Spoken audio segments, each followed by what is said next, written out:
Awesome. Thank you, Nicole. So we're going to go ahead and get started just to be respectful of everybody's time. Welcome everybody. My name is Crystal Sanchez. I'm one of the training and development specialists here at ISAC. Before we begin, I do want to make a couple notes. This session is being recorded and this will be shared on our ISAC on-demand PD webinars webpage. If you're having trouble connecting through audio, meaning you're seeing my mouth move, or your colleagues are telling you they're seeing my mouth move, but you can't hear anything coming out, you can feel free to use the call me option for audio. We ask that you use the Q&A feature to go ahead and ask questions. So it is in the bottom right-hand corner of your screen. You'll see the chat icon and you'll see 3 little dots. If you click those 3 little dots, there'll be a Q&A box that pops up. And you can go ahead and submit your questions that way, and my colleagues on this call are more than happy to answer. If you would like to attend any of our upcoming offerings, you can feel free to view those at our isac.org/pd/training workshops webpage. There are going to be continuing education and professional development hours for this session. We are also using Mentimeter for the session, so if you've been to some of our webinars before, this is a little bit different. So I will ask for those of you who are in attendance and have not done so already, you can either scan the QR code or you can open a new tab and type in menti.com and type in that code. If you do open a new tab, you still will see the slide set. If you scan it with your phone, you'll see the slide set on your phone. It is meant to be a little bit more interactive. So I highly encourage you all to join in on the Mentimeter. So we do want this session to be a little bit more interactive because we learn from you all as much as you all learn from us. So to go ahead and get started, I'm going to talk a little bit more about what is ISAC. So for those of you who maybe are not familiar with ISAC, our mission here at ISAC is to provide Illinois students with information and assistance to help make education beyond high school accessible and affordable. We do administer scholarship and grant programs to students across the state of Illinois. Most commonly known is our MAP grant program, but we do offer other scholarships and grant programs as well. Here on the professional development side of things, we do have offerings on navigating the financial aid process, resources and support for underrepresented students, and understanding the student loan repayment and forgiveness programs. Now today we're going to be talking about in our Spring to Action webinar, we talk a lot about supporting students through the transition into college and specifically talking about that summer time period, that transition right between high school and college.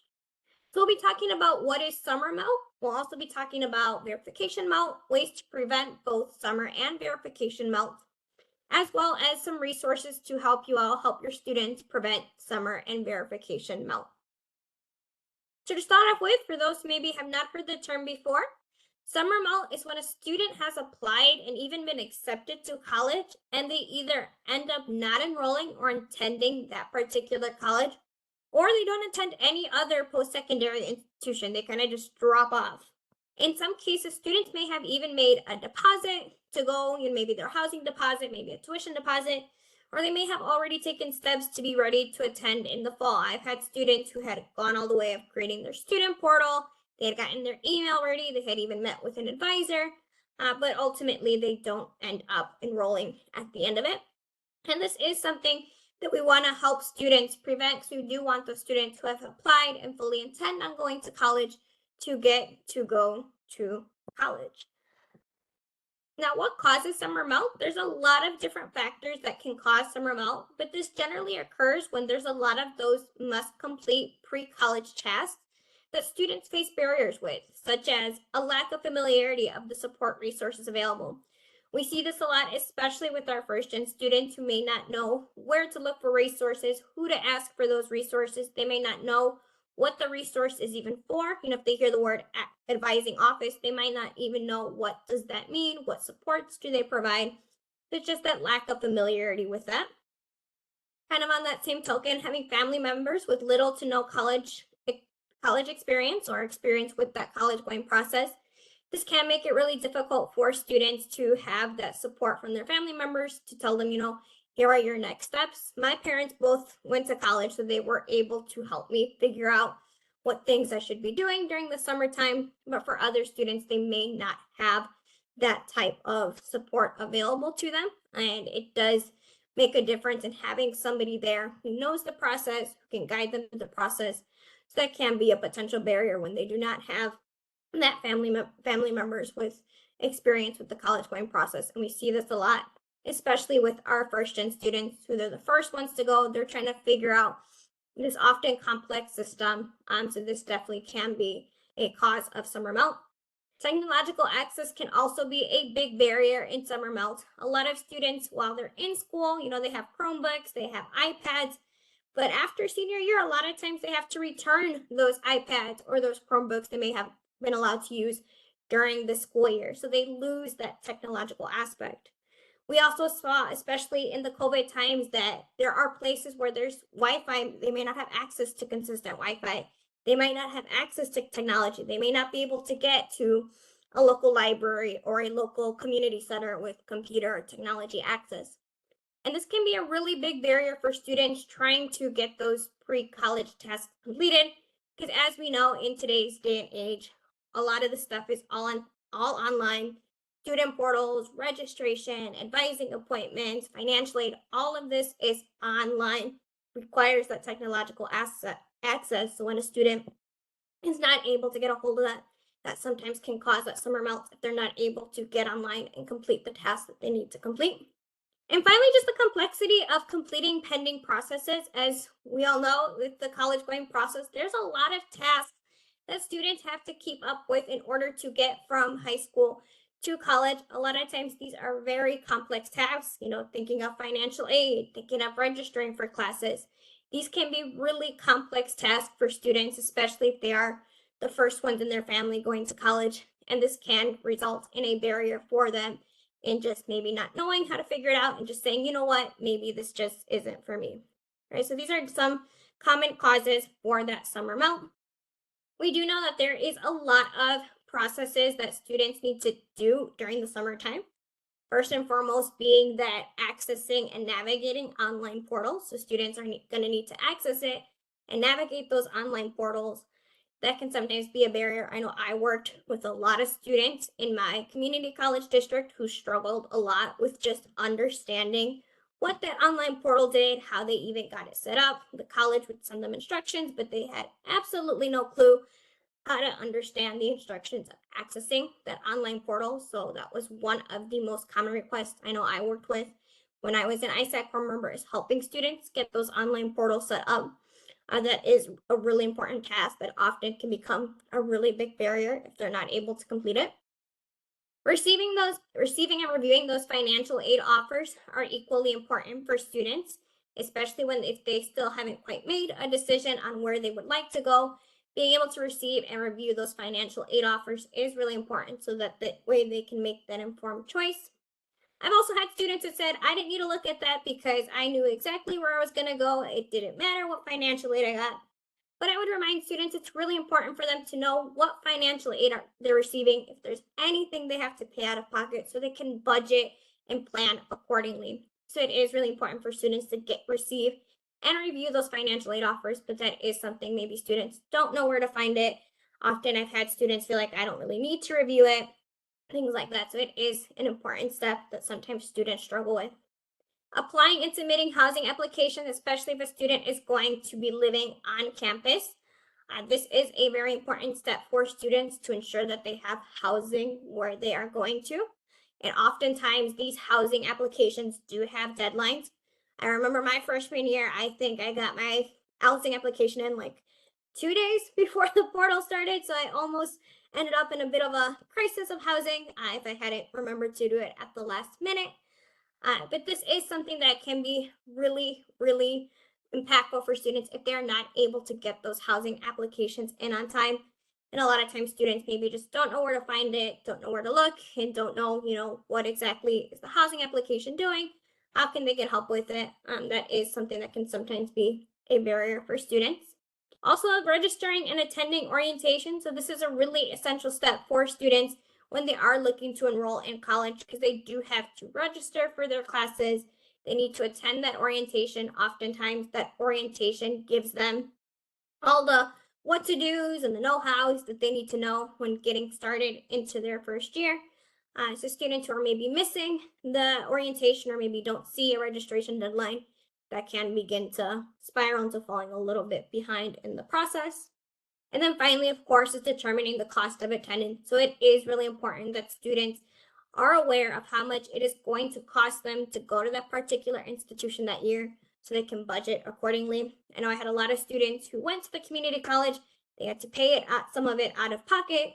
So it's one thing that we would work with them is to figure out, okay, let's see how we can budget, what we can do.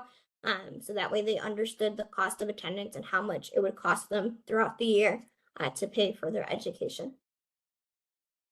There's also a lot more tasks. That is not an exhaustive list. There's also verification. So if a student is selected for verification, they do have to complete it in order to get their financial aid. If they do not complete their verification, they do not get their financial aid. So this is a really important step for students to complete, and we'll talk a lot more about verification in later slides. Sending final transcripts is also very important for students. I know a lot of times registrars will have like a form that they either submit online, or back when I was going to school, I still had to fill it out via paper.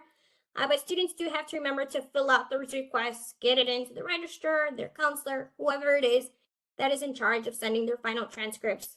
This also includes the AP testing as well. So if the college is requiring AP testing or AP testing scores, they also have to send that in.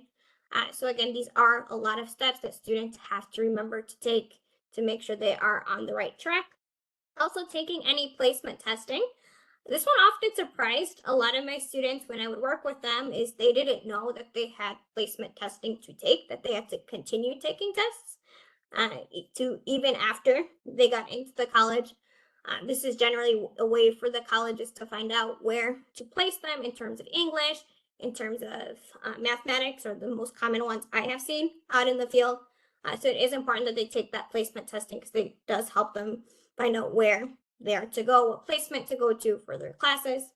They also have to receive their required immunizations. So colleges and universities will often have a set of required immunizations that students need to have in order to attend that college. So it is important that students are making sure that they have those immunizations. If they do not have those, they are working with their college, university, and their doctor or whoever medical professional to ensure that they are getting the required immunizations needed to attend that college. And arranging transportation to and from school. This can often be a really big one for students, especially if they're going to be a commuter student. I know I live up here in the northwest suburbs of Chicago, so a lot of friends of mine went to UIC, they went to DePaul, they went to a lot of the universities in Chicago. But one of the biggest barriers for them was actually finding transportation to and from school every day.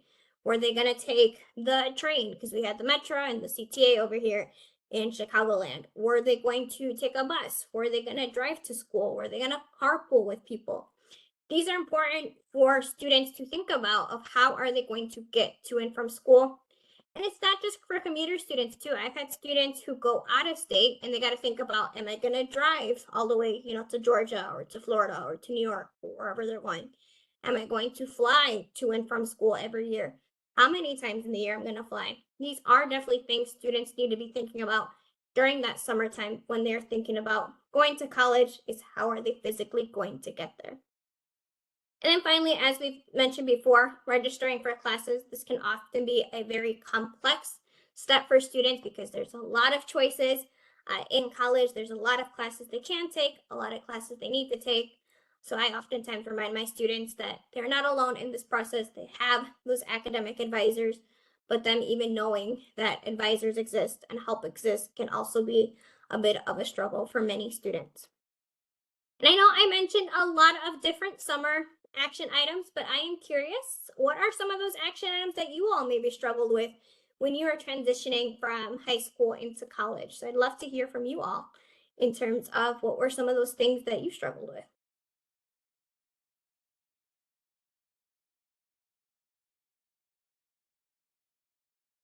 And feel free to go onto that Mentimeter and feel free to submit your answer.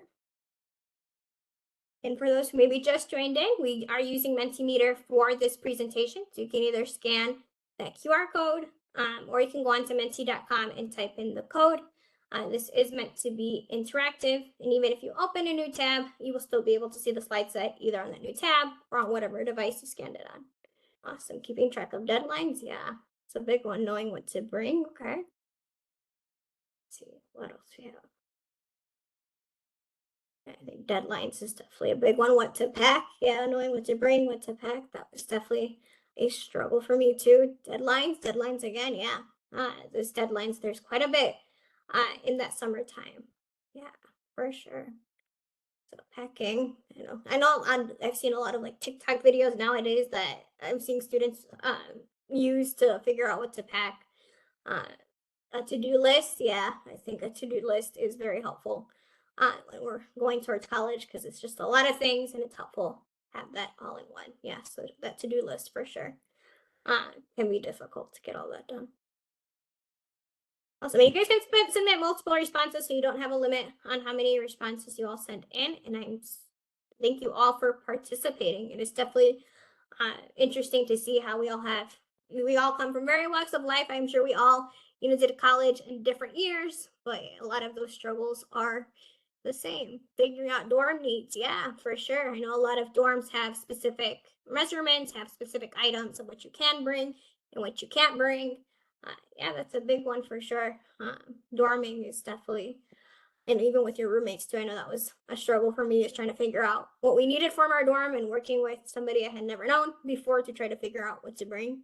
Payments and deposits, yeah, that's a really big one. Those deposits, especially for our students, that has been a struggle for some of my students of getting those deposits in on time, even being able to pay those deposits. And we'll talk about all of these in a minute. Maybe got another minute just in case anybody has any last minute thoughts before I'll go ahead and move on.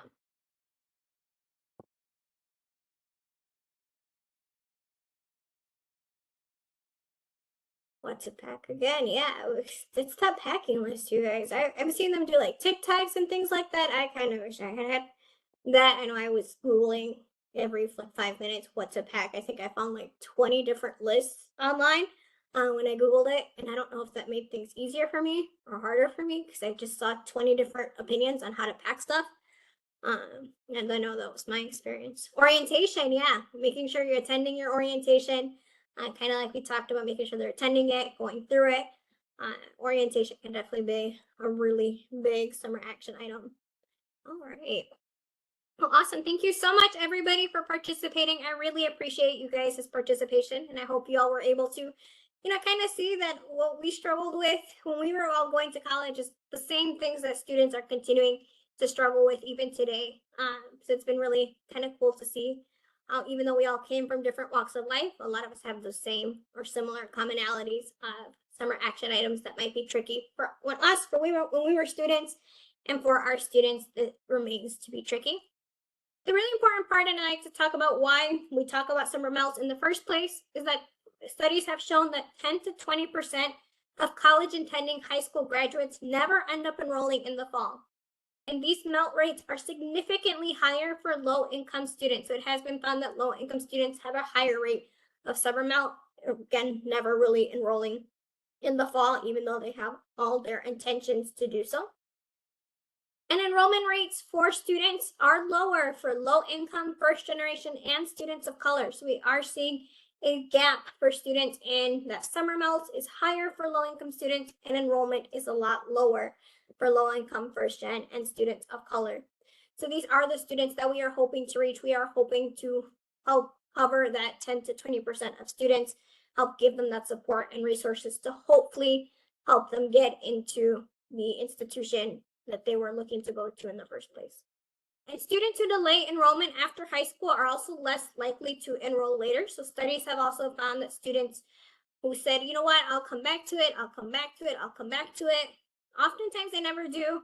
One of my best friends in the whole wide world, I love her to death, but she has always said, I will go back, I'm going to do it next year, I'm going to do it next year. It has been 5 years, and she has still not quite gotten up to going back to college. She only went for a couple days and then she didn't go forward with it. So it is less likely for them to go ahead and enroll later on.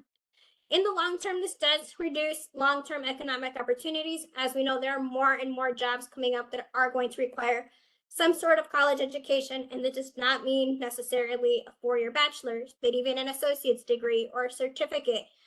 This does give them more economic opportunities in the long run. And this also just reinforces existing inequities in the education and the workforce. So we are seeing that those low-income students, those first-gen students, and students of color are the ones who are struggling a little bit more with summer melt, with enrollment, and it's just reinforcing those inequities in education and the workforce. But summer melt is just one part of this. A big part of summer melt is actually verification melt. So verification melt is defined as a student failing to complete the verification process that derails a student's receipt of their financial aid and is impacting their enrollment. So verification is a really, really big barrier that a lot of students have a really hard time completing.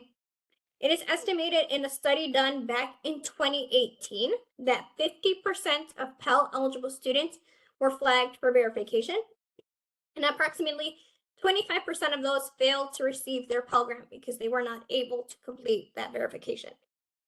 That is a lot of students that are not getting the money that they are otherwise eligible for because of verification. And this is something that we're going to talk about a lot more about what help and resources there are to help with that verification melt, because we do understand that verification is often a very complex task that sometimes students are just not able to get past. So what causes this verification melt? So this can often be because there's difficulty obtaining the requested documentation. So for example, if a college is asking for a tax return transcript, I've had students who don't even know what a tax return transcript is. They don't know how to get a hold of one.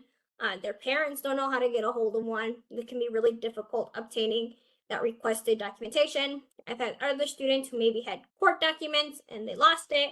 So they had to go back to the courts, try to get a hold of that documentation again.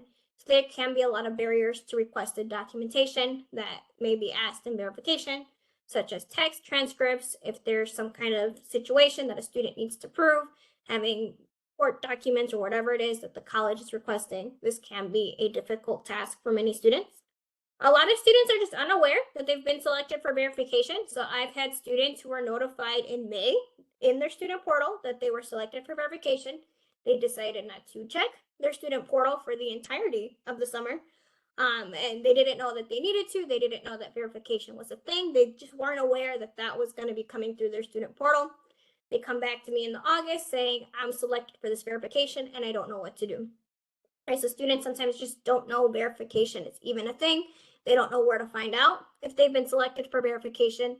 And this is usually I've seen it most commonly in student portals. I've seen it in student emails, but this can be a big barrier if a student just doesn't know. Especially I've had students who came to me in August, even though we were able to work through their verification, it did take us a minute. And sometimes this has caused a delay. I've had students who had to delay enrollment one semester. So I've had students come to me in the fall and they weren't able to enroll until the spring just because we couldn't quite get their financial aid verification figured out in time for them to enroll that semester. And so this can be quite a bit of a barrier. Lack of an understanding about the verification process.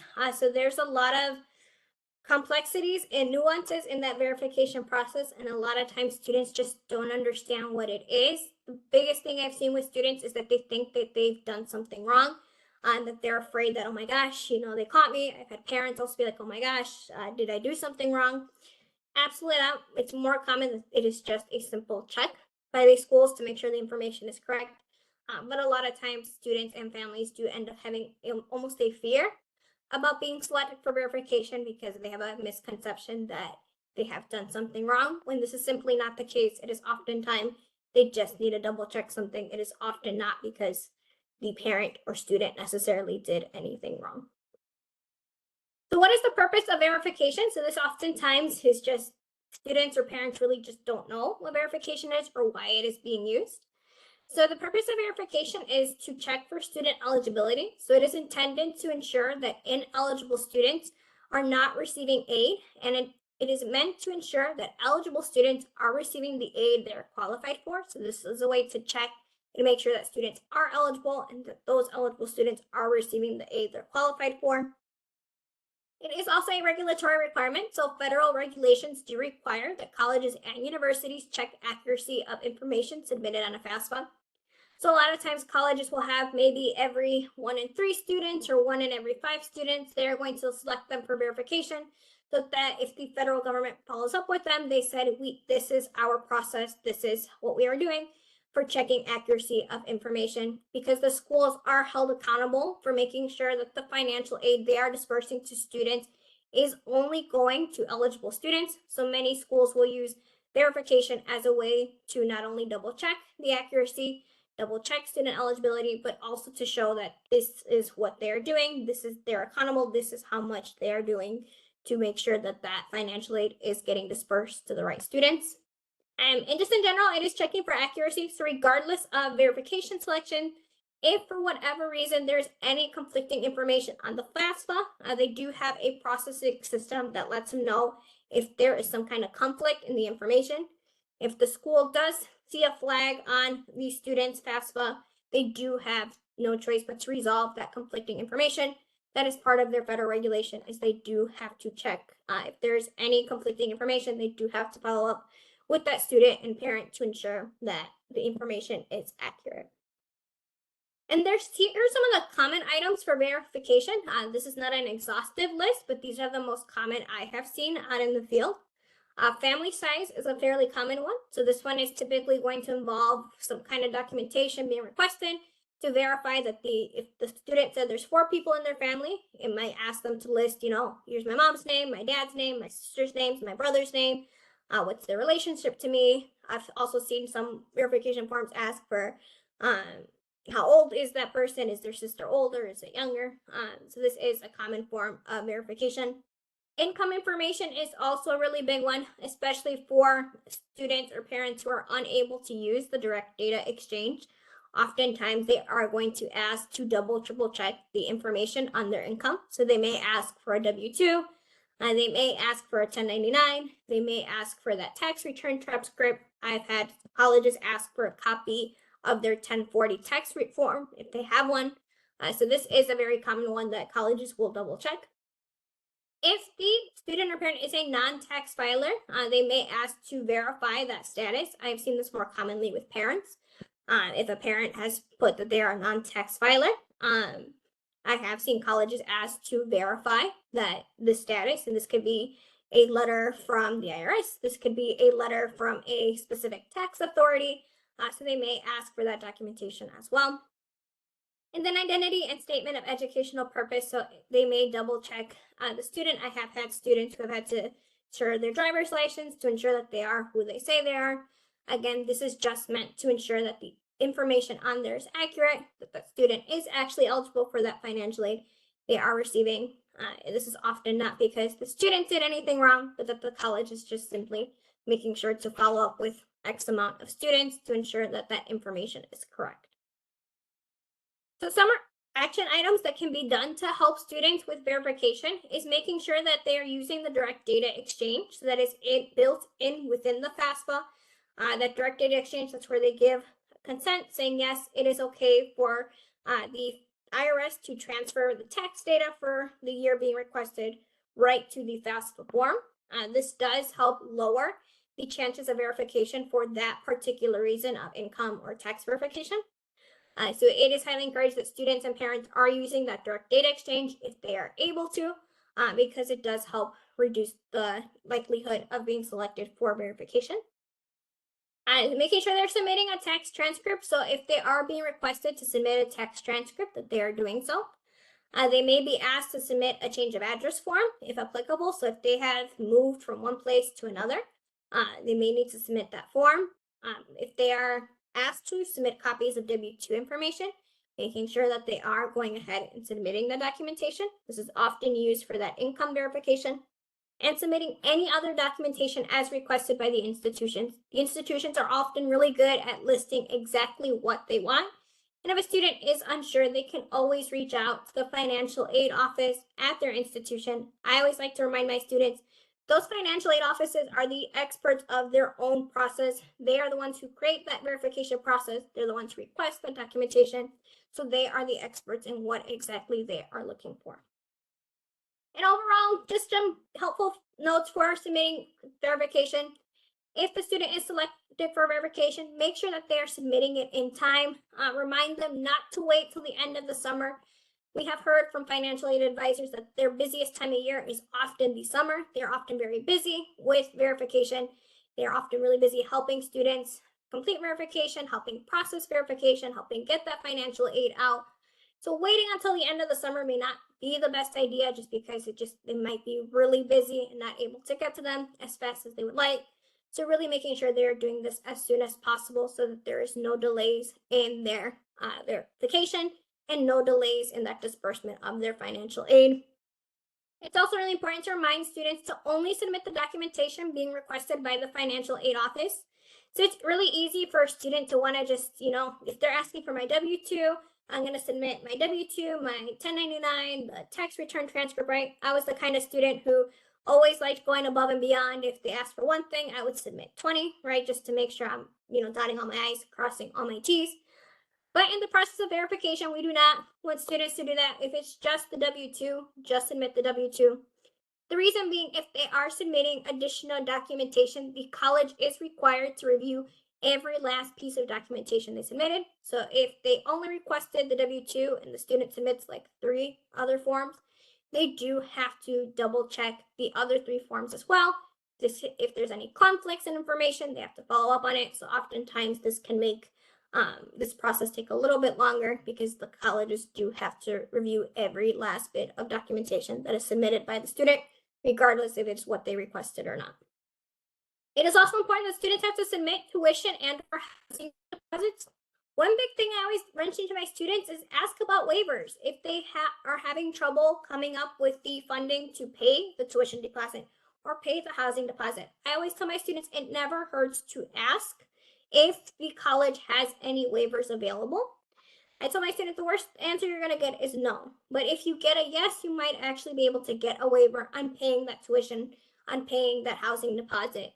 So this is something students often don't know exists, but I always remind students it is always important to ask questions if you have them, just to see if there's any kind of waiver available to help them if they are in a situation where they're having trouble making that payment for that deposit or for housing or tuition. And as I mentioned earlier, if there's any confusion about the documentation being requested, it is always important to reach out to that financial aid office and or office of admissions for clarification. As I always say, they're the experts in their own process, so students can reach out to those financial aid offices and offices of admission for clarification on what exactly they want, what exactly are they looking for in that documentation. Oftentimes those colleges are happy to help. They just need to know that the student has that question. So I always tell students it never hurts to ask, to clarify with the sources themselves of what exactly are they looking for.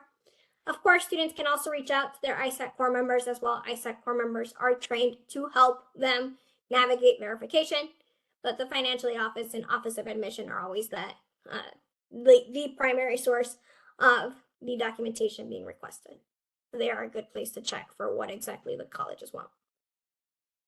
All right, so I talked a lot about what is summer melt. I talked a lot about verification melt, but there's a lot we can do to help prevent summer verification melt for our students.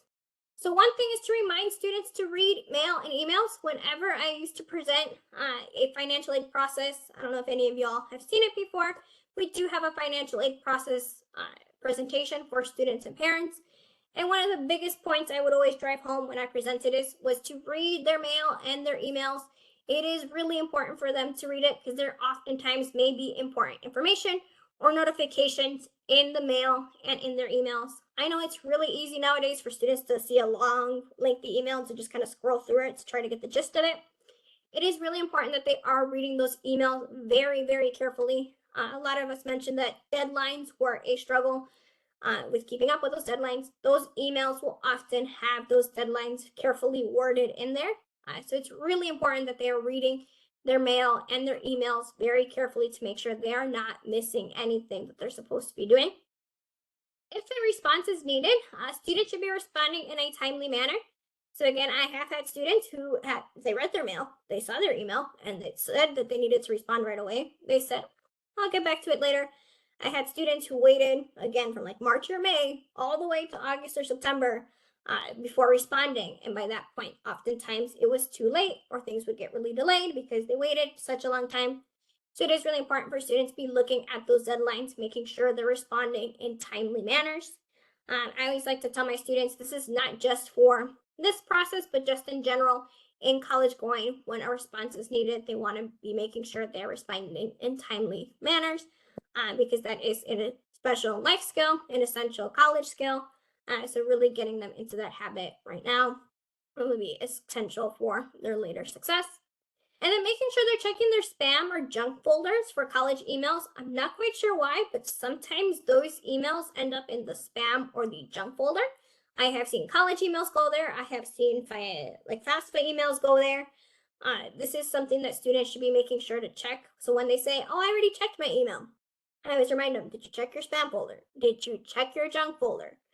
All right, because that can also be where those emails end up. So when students, ask them, check your email, I tell them check all their inboxes, including their spam and including their junk folders, because sometimes those emails do get kind of hidden away in there.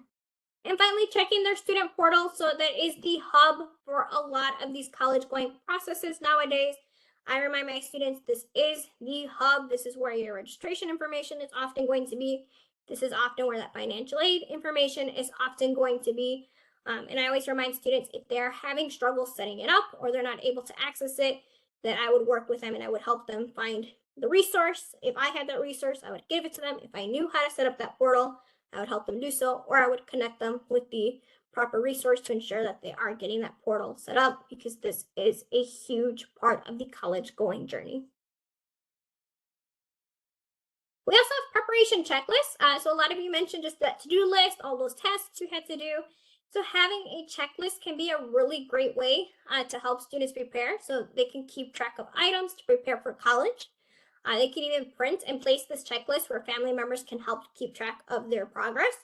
So this can be really helpful. I know one of the most helpful things for me when I was going through college is honestly my mom reminding me every 5 minutes, did you get this done? Did you get this done? Did you get this done? Did you get this done?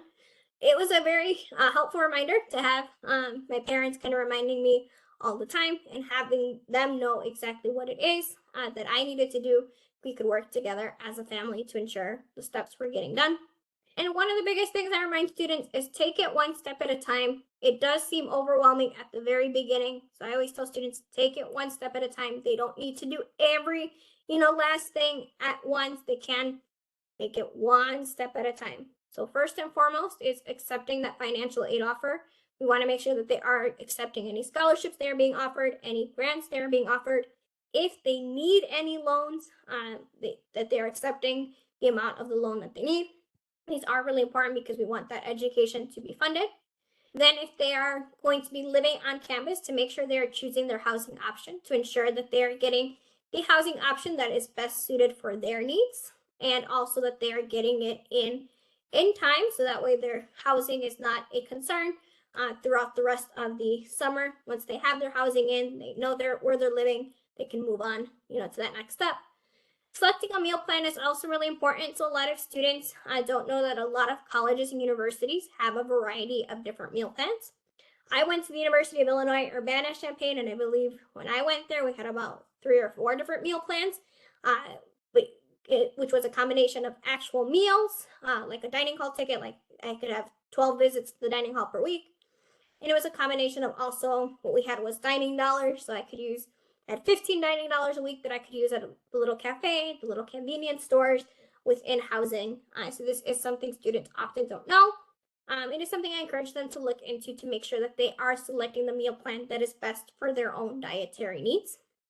Sending in those final transcripts is step 4, so making sure they are reaching out to whoever it is that is in charge at their particular school for sending final transcripts, whether that means sending a Google form, whether that means submitting a request via school links, whether that's, if they're still like me back in my day, it was writing we had like a little golden sheet I had to fill out when I was sending those transcripts, but making sure that they are filling out whatever forms, going through whatever process to ensure those transcripts get sent. And number 5 is the fun part, which can also be, as we mentioned, the most challenging part is starting to shop and pack. And there's a lot of resources online as well to really help students know what to shop for, what to pack for. I try to tell my students to really have fun with this process. I had a lot of fun with the shopping and the packing. I'm not sure my cousin, who I made haul all my stuff around the store, had as much fun as I did, but I digress. Also, visiting the college can also be a really great way for students to see the college firsthand, to get acclimated.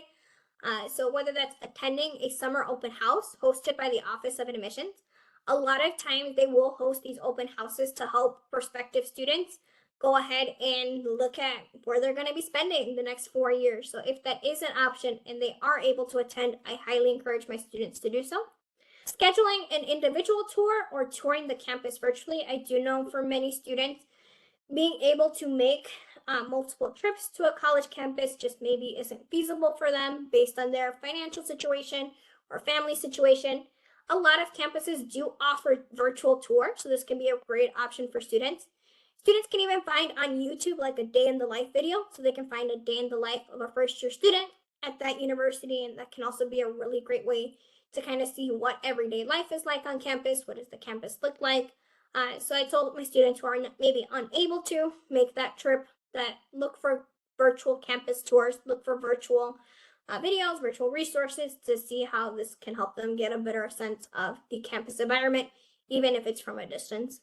Making sure they're scheduling a time to meet with an academic advisor is really important. They are really helpful in helping with not just registration, but also just to have a person on campus that they know and that they can come to and that they can talk to. I always tell my student, your academic advisor is kind of like your school counselor, but at the college level. They can be a really great help and support, especially when they're just getting started with that college going journey. Another fun thing, if students are able to, making sure that they're eating on campus for the cafeteria. If they're going to be eating at the cafeteria, if they know they're going to be doing the dining hall meals, trying out the dining hall meals. Or if maybe, I know a lot of commuter students don't end up doing any kind of meal plan on campus, trying a local diner on campus can be a really fun time. I know when I was touring, I was interested in Purdue for quite a minute. And apparently Purdue had on its campus a diner that had been selected from a Food Network show as being like a really good diner. And I remember I went, and that was one of my most memorable experiences, was just trying the local diner and the local food on campus. So this can be a really great way for them to see what daily life is like. What are they going to be eating? What are places to eat? Because this can be a really great resource for them. And talking to students who attend can also be really important. The students who attend know what the life is like outside of those, really pretty campus tours. They can tell you a lot more of what the classes are like. What are the, hot spots? What bowling alley, what movie theater does everybody go to? So it can be really helpful. And again, if students aren't able to talk to any students who attended there, seeing those day in the life videos can also be a great resource as well. And then finally, if students are able to buy school swag from campus bookstores, I know oftentimes during those orientation days or those open house days, a lot of colleges and universities will have like coupons or discounts for students to get merch. They might even have, career fairs or some kind of fair where they can get a lot of that free merchandise. But even having that school swag can really help students start building that school pride in the school that they're going to be going to for many years to come. And finally, the last thing I always recommend to my students is asking questions and staying informed. If the student has a question, they really should be reaching out, whether it's to the admissions office, whether it's student services, if it has anything to do with like housing, or usually housing, any kind of meal plan question, that's generally going to be in a student services office. Financial aid office, especially with that verification, if they're having trouble with verification, if they're having trouble getting documentation, communicating with their financial aid offices can be a great resource. Oftentimes, a lot of colleges and universities nowadays are having texting services to help text students reminders relating to checking their emails, completing their financial aid forms, registering for classes. So if they do have that option on their campus, this can be a great way for them to continue staying in the loop of what is going on their campus and what they need to be completing. And also making sure that they are email or texting, if they do have that texting service, their questions regarding the college going process. I remind my students one of the biggest skills that they need in college is to advocate for themselves, ask any questions, People in those offices and in colleges are usually more than happy to help, guide you, and talk about what it is that you need help with. And they can, of course, also reach out to our ISAC core members who are also happy to help. So now I talked a lot about ways that you can help with students, but I'm curious from you all, what is a piece of advice that you all would give a student in that transition from summer to college? I'll give you all a minute to go ahead and respond to that.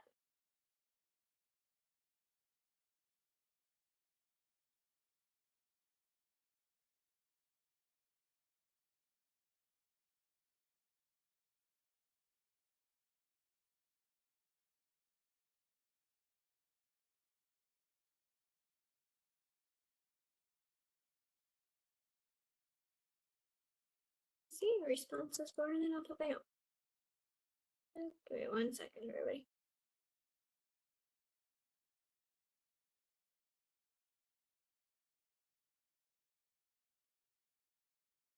Hang on, I'm gonna get back to that page. Just give me 1 second. I don't know why the responses aren't being up.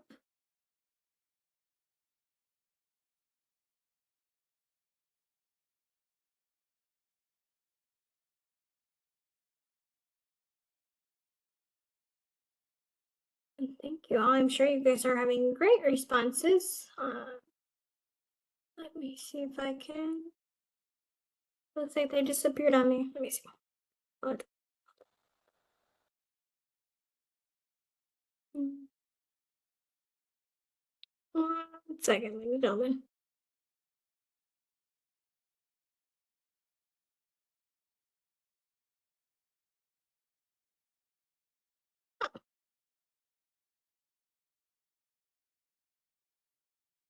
Oh, there we go. Maybe. Well, I am seeing your responses, everybody. I'm going to try to highlight them. They're a little bit, looks like it's having a little bit of a scavenger hunt for me. I don't want to do some of those shown. I just had it a second ago. I apologize for the technical difficulties. I do see enjoying spending time with friends and family. Yeah, it's absolutely a really great one. That's really important for students. I'm trying to see what happened. I'm going to stop sharing for 1 quick second and then I'll come right back to it. Give me 1 second to make sure that this is working.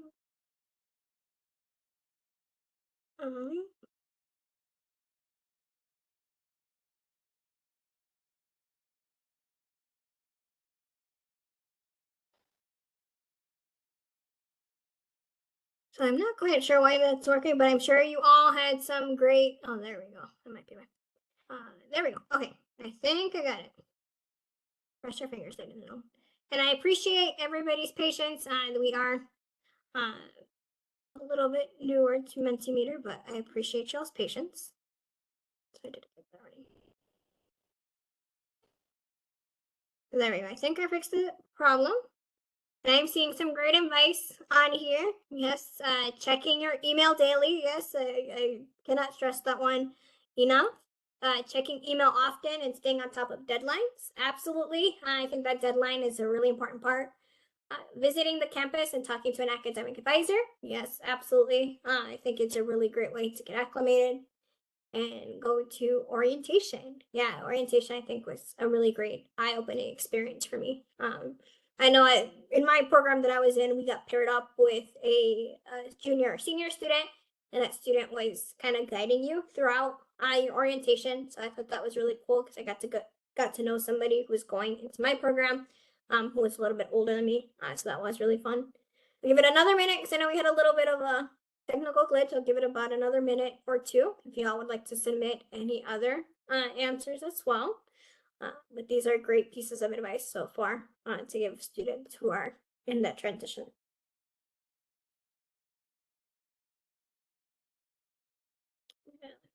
Ask questions, yeah, that's a really big one. It never hurts to ask.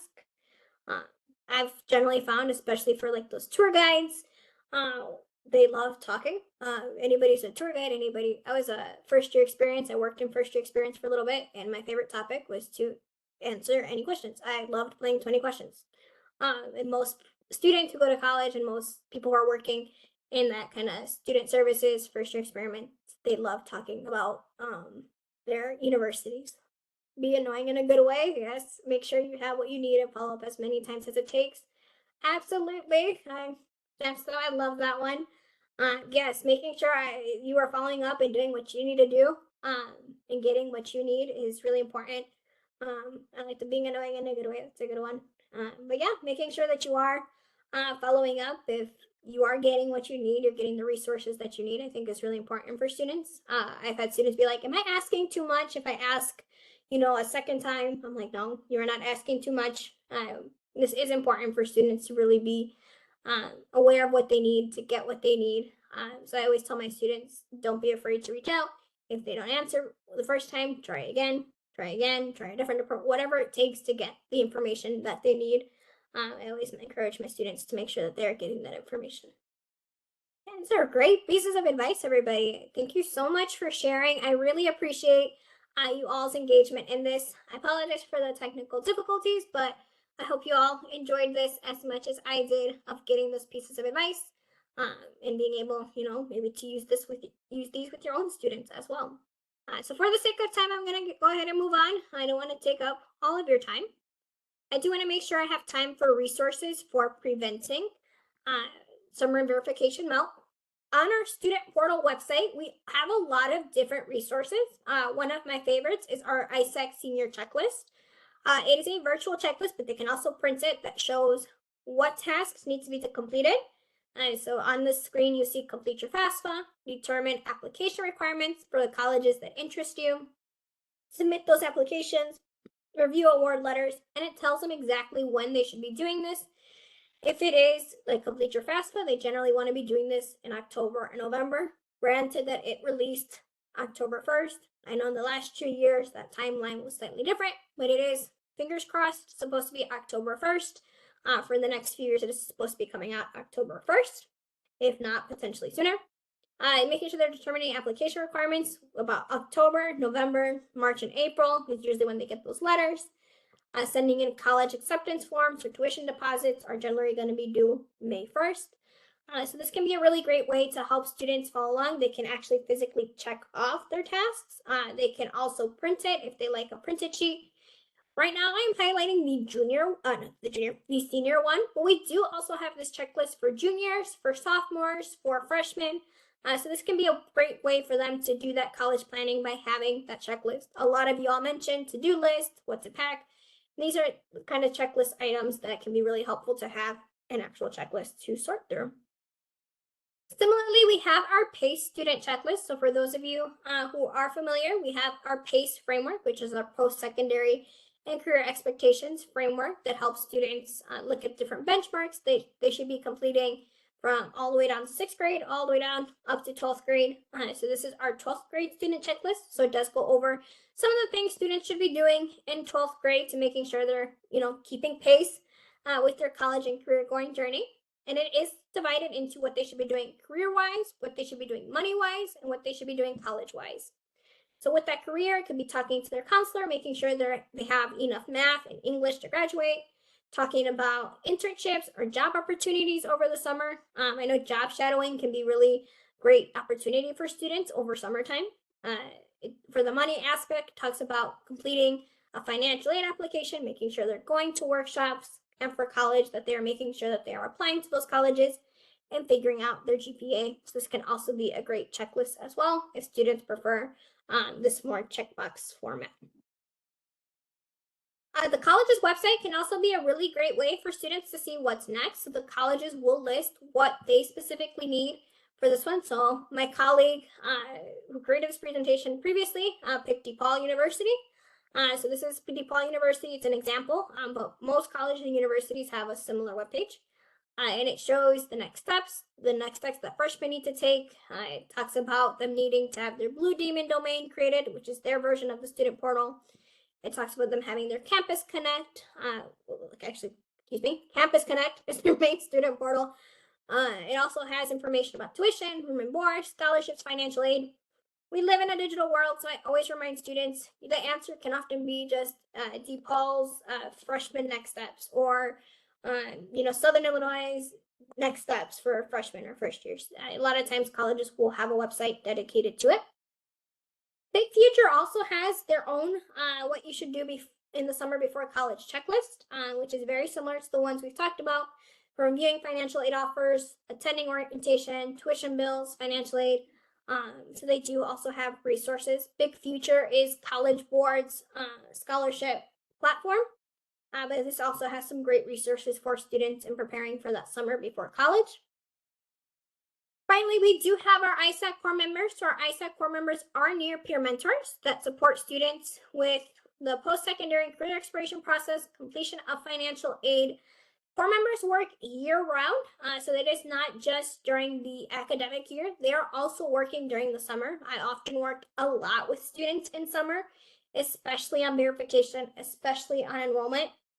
So I remind students that it never hurts to reach out because our ISAC core members are available all summer long to help answer any questions that they may have. I've also had counselors. I know a lot of counselors put an auto reply during that summer break. I've had counselors put the link to our ISAC booking page on there as well.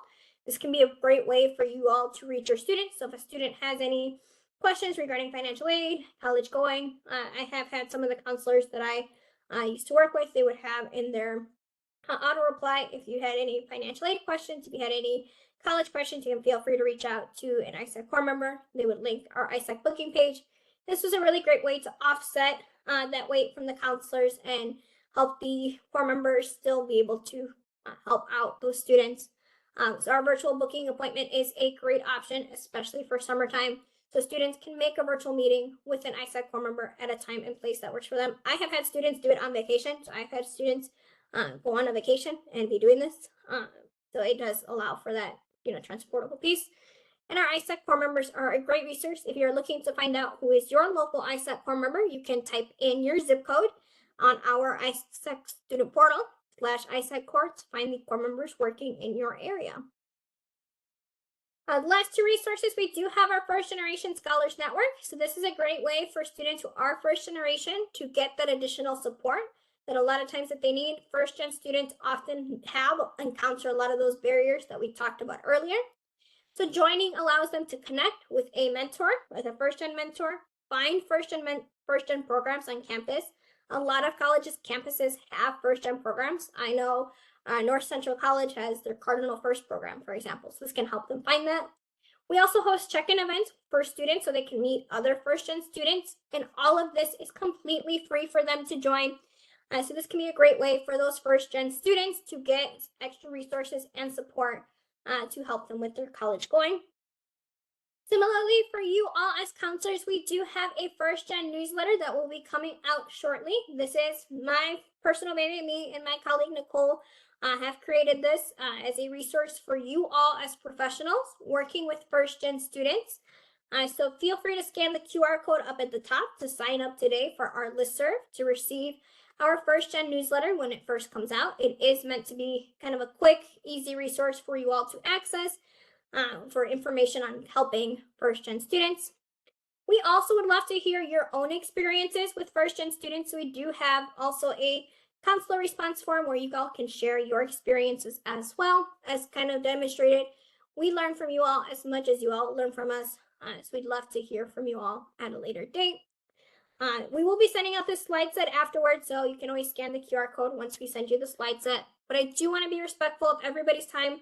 The last resource I have is our ICANN network. This is a network of college access practitioners that strive to improve post-secondary access and success for low-income first-gen students. So if you really want to help support those students and have that network of people who have that same goal in mind, I highly encourage you all to join our Illinois CAN network. It is a great place to get information and assistance on helping your students as best as you all can. I know we're running short on time, so I do want to make sure I get those CE and PD hours for you all. So if you are looking for CE or PD hours, please make sure to provide your feedback for today's session by completing an evaluation. Nicole has dropped the link in the chat, but you can also scan the QR code. If you are requesting PD hours, you must submit your Illinois Education identification number. We cannot award those PD hours without that number, so please, please, please be making sure to send that in. Thank you all so much for coming today. If you have any questions, you can feel free to contact us at the Training and Development team. Thank you all for coming and have a great rest of your day. And I'll leave this screen up for just another minute.